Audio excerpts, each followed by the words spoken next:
冇使電個熱水器，你哋見過冇？一扭上水龍頭，馬上就可以出熱水，真係有咁叻！來，我哋先睇示範。1分錢電費不用花，把它直接拧在家裡的水管上就能出熱水，水溫最高能調到100度，家裡的洗菜盆、洗臉盆、花灑都可以安裝。以後洗熱水澡再也不用花電費，只需把它安裝在花灑或水龍頭上，就能快速出熱水。平時用它洗澡、洗菜、洗衣服就方便多了。視頻同款個水龍頭熱水器我就買回來啦，花錢會慳，我嚟齊，免費紅冧，幫我點藥。嗰隻嘢使了我29蚊嚿，而家打開睇睇。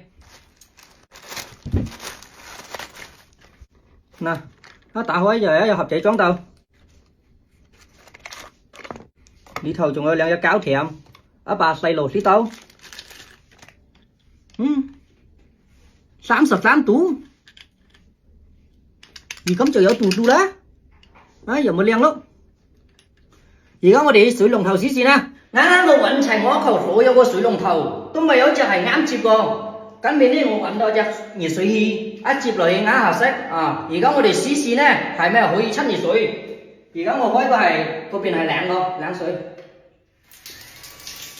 而家係33度啦，32度，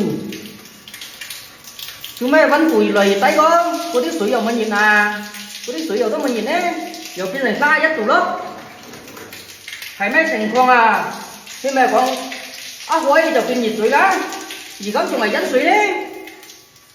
可能係我搞錯了，要開熱水器出來嗰陣係熱水個。開熱水啦！哎呦，好似係變熱了嗱，變到50幾度咯。哎呀，原來係咁子，一開熱水器就變熱，一開冷水器就變冷。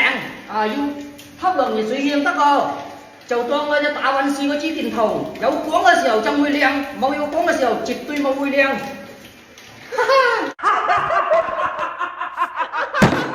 嗰隻水龍頭熱水器呢，我就測啦。